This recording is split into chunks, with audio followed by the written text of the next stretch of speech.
Welcome to Kenton's videos. Enjoy the video. In this video, I will show how to change default keyboard language. First, open your computer settings application. You can usually find this by clicking the Start button and then the gear icon. Once in Settings, look for and click on the Time and Language category.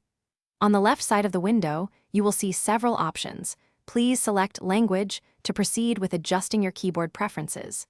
This is the initial step to customizing your typing experience.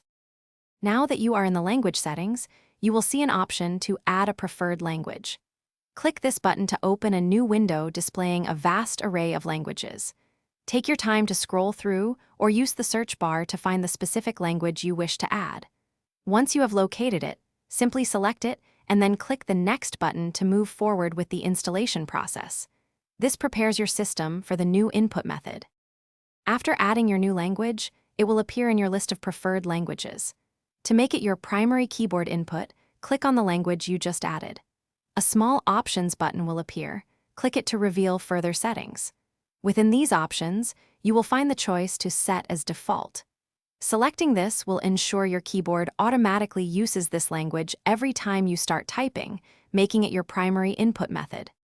With your new default language set, you might consider removing any old languages you no longer use to keep your system tidy. Simply click on the unwanted language and choose Remove.